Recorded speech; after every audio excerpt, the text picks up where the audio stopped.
Assalamualaikum warahmatullahi wabarakatuh. Halo semuanya, jumpa lagi dengan saya Chow Sing Sing, kurator dari podcast Horror Night Story. Halo, apa kabar semuanya? Semoga kalian semua sehat-sehat ya. Dan seperti biasanya pada malam hari ini, saya kembali dan akan membawakan sebuah kisah mistis untuk kalian semua. Kisah mistis kali ini adalah bagian terakhir dari Pengabdi Pocong The Series ya. Jadi di akhir cerita ini akan terungkap semua kenapa Pocong itu mengikuti Sandi. Dan bapaknya Sandi itu harus bertapa di sebuah gua gitu ya. Oke, daripada kita berlama-lama, mari kita simak ceritanya. Akhirnya mereka bertiga sampai di rumah dengan selamat. Kali ini Sandi memang berpacu dengan waktu. Apalagi kondisi bapaknya sekarang menimbulkan rasa takut kenapa-kenapa pada bapaknya itu. Hal itulah yang membuat Sandi menyetir mobilnya sangat ngebut. Sesekali Sandi menyetir sambil menengok ke arah bapaknya. Setelah perjalanan begitu jauh, akhirnya mereka sampai di rumah dengan selamat. Bapaknya Sandi menyuruh sang ibu untuk, "Bu, air dan isinya kantong ini dimasak ya. Saya sama Sandi mau membersihkan di kamar belakang." Bapaknya Sandi meminta istrinya untuk segera memasak beras kuning dengan banyu embon bumi. Sedangkan beliau dan Sandi akan membersihkan gudang belakang. Setelah mereka turun dari mobil, langsung saja mengikuti instruksi dari sang bapak. Sang ibu ke dapur, dan Sandi pun menuruti perintah bapaknya itu, menuju ke gudang belakang rumah.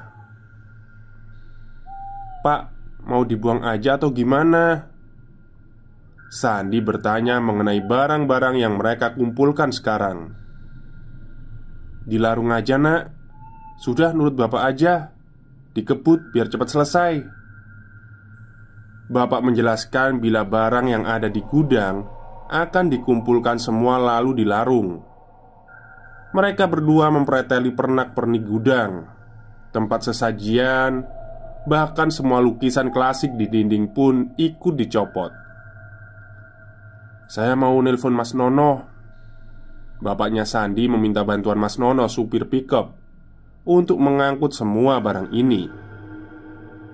Sandi dan bapaknya benar-benar terburu, berusaha secepat mungkin membersihkan tempat itu. Tak lama Mas Nono datang membawa mobil pickupnya. Mas Nono bertanya, "Barang mana pak yang mau dimuat?" "Ya ini semua mas." Ketika bapaknya Sandi bilang begitu, ekspresi Mas Nono berubah, melongo keheranan. Dengan barang segitu banyak mau diapakan? "Ayo mas, cepat masukkan di mobil aja." Dengan bernada tinggi, Bapak Sandi buru-buru mengangkut semua benda ini ke mobil. Mas Nono dibantu oleh Sandi membawa satu persatu benda itu keluar dan langsung memasukkannya ke pickup. Bahkan ada lemari kecil penuh ukiran ikut di bawah. "Ini nggak sayang mas?" Mas Nono bertanya, sebab lemari itu mungkin mahal juga harganya. Bapak langsung menanggapi, "Nggak bisa, semuanya harus dibawa." Sandi menyaut, "Lemari saya gimana pak?" Bapaknya kaget seketika dan mengajak Sandi ke kamarnya untuk melihat. Sambil menunjukkan gagang pintu lemari yang telah dia ikat sedemikian rupa oleh jimat. "Ini ada yang nunggu pak." Bapaknya pun mengangguk kepala. Tiba-tiba Mas Nono muncul. "Sudah selesai pak?" "Iya mas. Yang ini juga dibawa ya." Mereka berdua mencoba mengangkat lemari Sandi, tapi ternyata tenaga mereka bertiga tak cukup kuat untuk mengangkat satu lemari saja. Sampai-sampai urat-urat di dahi mereka keluar. 3 orang dewasa ini dimandikan keringat karena satu lemari saja sulit untuk diangkat. Aduh, cari bantuan aja. Bapaknya keluar dari situ dan mencari bantuan orang lain. Mas Nono penasaran dengan isi di dalamnya. "Ini apa sih mas isinya? Kan sayang kalau dibuang." Sandi sambil tersenyum. "Cuma pakaian kok pak." Sandi memberitahu bila isinya hanya baju dan pakaian saja. Tapi rasanya Mas Nono tidak percaya begitu saja. Sebab lemari itu tak mampu diangkat oleh 3 orang. Bapaknya pun kembali sambil membawa bala bantuan. "Ayo cak, bantuin ngangkat lemari ini, berat banget." Sandi menyapa orang itu sambil berbasa-basi. Akhirnya mereka berempat mencoba mengangkat. Dan akhirnya berhasil terangkat, walaupun terpoyong-poyong dan meringis akibat terlebih berat beban yang mereka angkat. Pelan-pelan mereka mengeluarkan lemari dari rumah. Mas Nono mengeluh berulang kali sebab berat lemari ini sudah tidak masuk akal. Sudah diangkat 4 orang masih aja berat. Ini aslinya apa sih isinya? Sandi hanya bisa tersenyum saja. 4 orang ini benar-benar disiksa oleh satu lemari ini. Setelah berada di samping pickup, mereka berhenti untuk beristirahat. 4 orang dewasa kewalahan mandi keringat oleh sebuah lemari. Sungguh bersusah payah keempat orang ini menaikkan lemarinya. Kemudian bapaknya masuk dan mengambil bungkusan daun pisang. Beliau langsung menuju ke gudang belakang dan menyebarkan isi bungkusan itu ke seluruh penjuru ruangan. Tak hanya di gudang, seluruh rumah tak terkecuali di dalam kamar-kamar. Kemudian beliau keluar rumah sembari menaburkan beras kuning dan secepat mungkin di area halaman depan. Tak lupa, barang-barang yang dimuat di dalam pickup pun tak lepas dari sasaran taburan beras kuning itu. Mas Nono bertanya, "Buat apa pak?" Spontan Bapak Sandi menjawab, "Nggak apa-apa, biar selamat." Beliau terus menyebarkan beras kuning sampai ke pinggir pagar dan lingkup halamannya. Bapak Sandi bilang, "Cak, ini nanti jangan sampai petang ya pulangnya." Mas Nono mengiyakan. Bapaknya Sandi lantas pergi ke dapur dan bertanya pada istrinya, "Sudah matang bu?" "Sebentar lagi pak." Istrinya menjawab, jika beras kuning yang beliau masak masih belum matang. Kemudian bapaknya Sandi berlalu sambil membawakan kopi untuk orang di luar. Akan tetapi, waktu bapaknya Sandi datang membawa kopi, tetangganya yang dimintai tolong itu sudah pergi. Mas Nono mengajak untuk segera berangkat. "Monggo pak, ayo berangkat." Mas Nono menghidupkan mobil Sandi, dan bapaknya pun ikut ke dalam mobil pickup itu. Maksudnya itu Sandi dan bapaknya ya. Mereka bertiga menuju sungai besar untuk melarung semua barang-barang ini ke sungai, agar cepat keluarganya terbebas dari belenggu ini. Setelah perjalanan yang lumayan panjang, bapaknya merasa sungai besar di hadapannya sudah cukup untuk membuang semua barang ini. "Mas, di sini aja." "Iya pak." "Pinggirkan mobilnya." Setelah mobil ditempatkan sedikit mendekat ke sungai, mereka bertiga langsung menceburkan semua barang ke sungai itu. Setelah memakan waktu lama, mereka bertiga benar-benar sudah membuang barang-barang sepike penuh ke dalam sungai. Mereka pun bergegas pergi dari tempat itu. Sesampainya di rumah, Mas Nono tak mau ikut masuk ke dalam rumah, beralasan sudah ada yang menunggunya. Dan langsung saja Bapak Sandi memberikan uang untuk Mas Nono. Kemudian mereka berdua masuk ke rumah. Ibunya sudah menunggu. Ada satu piring nasi kuning di atas meja. Sandi dan bapaknya ikut duduk di samping kursi ibunya. Bapaknya mengajak mereka bertiga bersama-sama memakan nasi kuning itu. "Ayo, buruan dimakan sebelum gelap." Sesuap demi sesuap, ketiga orang ini menghabiskan nasi kuning itu sepiring bertiga. Setelah makan, Sandi meminta kejelasan kepada orang tuanya itu. "Pak, tolong jelaskan. Saya belum tahu ini semua." Ibunya menatap ke arah bapak. "Ya wis nak, kamu sudah besar. Memang sudah waktunya kamu tahu ada yang salah di rumah ini." Bapaknya mulai bercerita tentang sejarah dari keluarganya dan sudah harus diungkapkan pada sang anak yang sudah mulai dewasa ini. "Dulu, kakekmu itu punya peliharaan, nak. Bukan hewan, juga bukan manusia. Kakek kamu itu waktu zaman Belanda dulu hidupnya miskin, nggak punya apa-apa. Kakek nggak kuat, setiap hari terus mencari makan, susah lagi. Lalu si kakek mencari jalan pintas untuk mencari penghidupan, untuk memudahkan hidupnya. Nah, kakek datang ke toko pintar untuk mencari teman, untuk ikut mengumpulkan harta kekayaan. Pulang dari situ, kakek dapat peliharaan makhluk halus buat membantu kakek mencari harta kekayaan.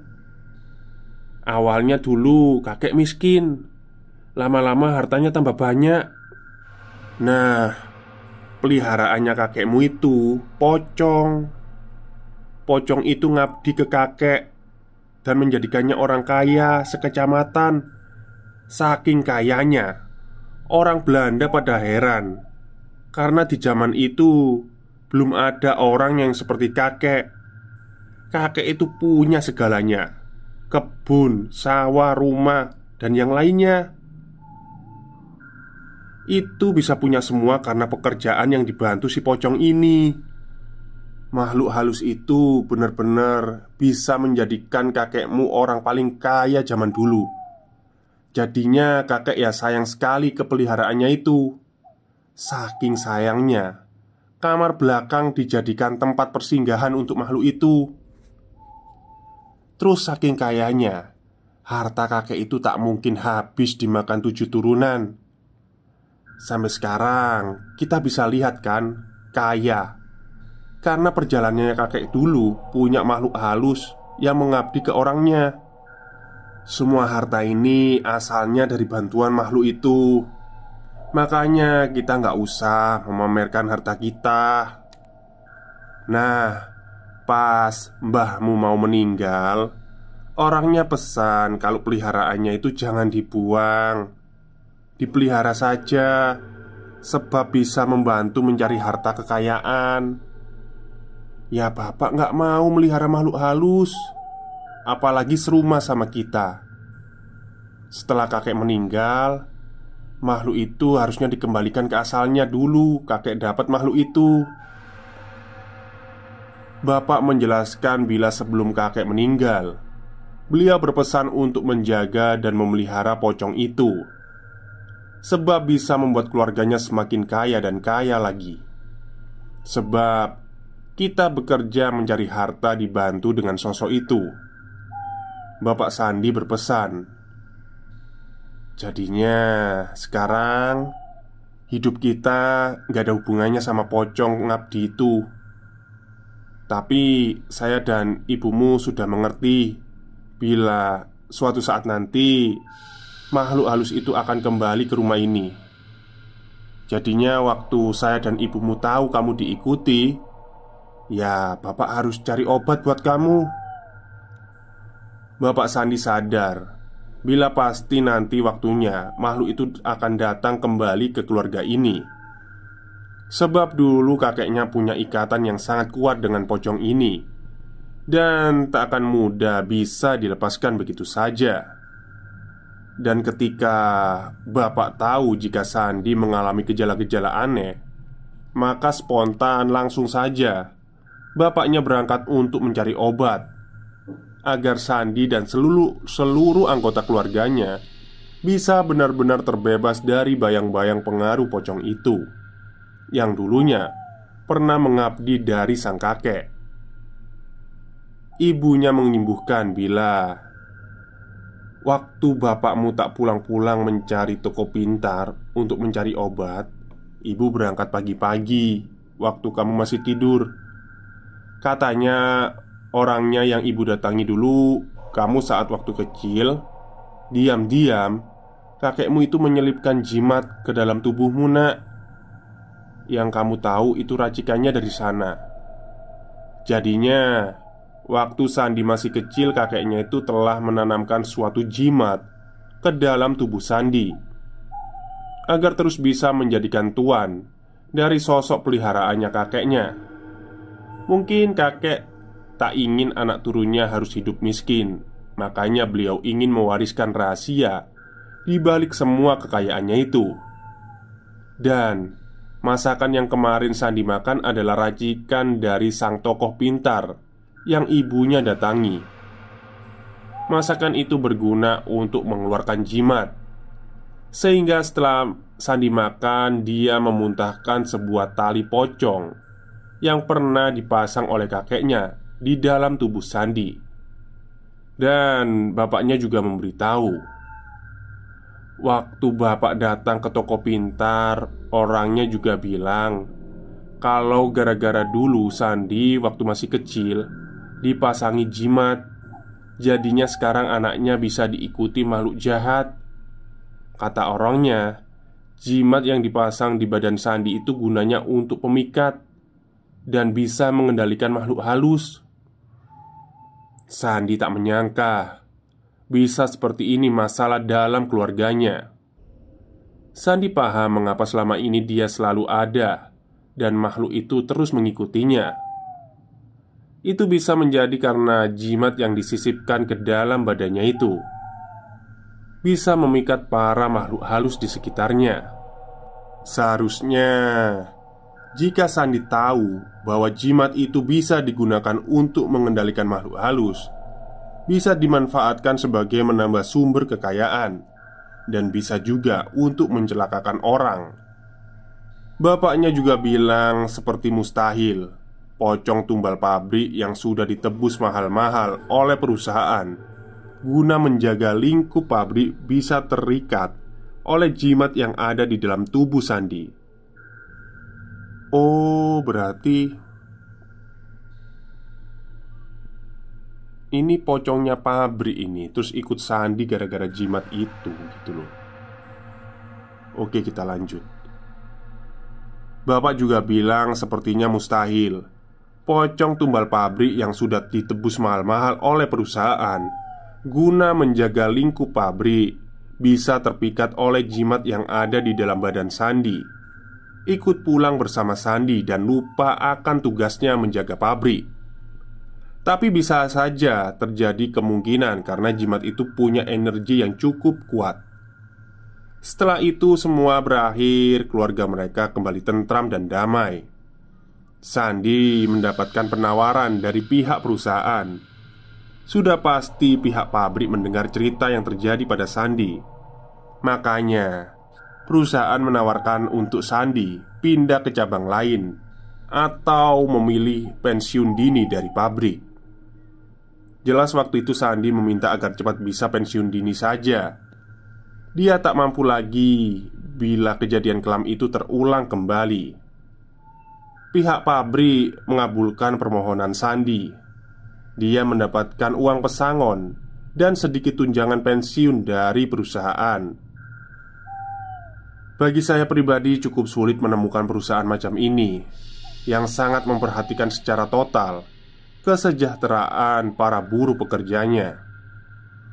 Tragedi itu sudah lama terjadi, dan sekarang Sandi sudah menikah, berkeluarga, punya 2 orang putra. Kini dia sedang berwirausaha.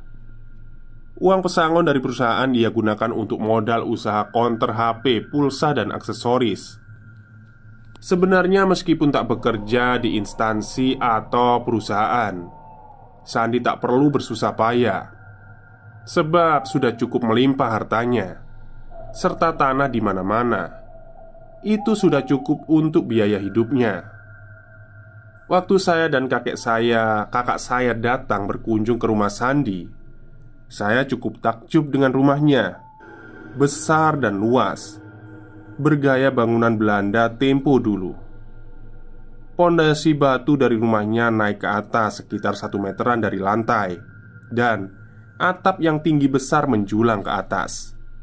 Hampir mirip rumah film Pengabdi Setan, tapi lebih besar dan lebih luas. Padahal ini rumah asli mereka, yang membangunnya sendiri sebagai orang pribumi, bukan hasil dari membeli.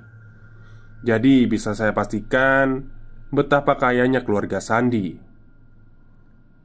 Meski semua sudah kembali normal, tapi saya tahu Sandi masih menyimpan jimat yang dulu pernah dia muntahkan dari dalam tubuhnya. Entahlah, saya juga kurang tahu kenapa dia masih menyimpan barang seperti itu. Mungkin saja untuk berjaga-jaga di masa depan. Bila ada apa-apa dengan keluarganya, jimat itu bisa berguna. Tapi sebaiknya menjadi manusia harusnya mencari rezeki secara normal saja. Jangan terlalu tergiur dengan harta yang tak jelas asalnya. Terima kasih sudah membaca cerita ini. Semoga kita semua dihindarkan oleh godaan nafsu dunia. Bila ada kesalahan dalam penulisan dan tutur saya, mohon maaf. Dan cerita saya akhiri di sini. Selesai, matur nuwun. Oke, itulah akhir cerita dari treat horornya Mas Singuk. Dan akhirnya semua terungkap ya, bahwa ternyata bener kan kata saya, ada hubungannya sama keluarganya Sandi ini. Jadi bukan dari pabriknya ya. Justru penjaga yang ada di pabriknya itu, pocong yang jaga pabriknya itu ikut Sandi karena dia tertarik sama jimat yang ada di dalam tubuhnya Sandi itu. Seru juga ya kalau punya jimat seperti itu, tapi saya nggak mau. Baik, mungkin itu saja cerita untuk malam hari ini. Kurang lebihnya saya mohon maaf. Wassalamualaikum warahmatullahi wabarakatuh.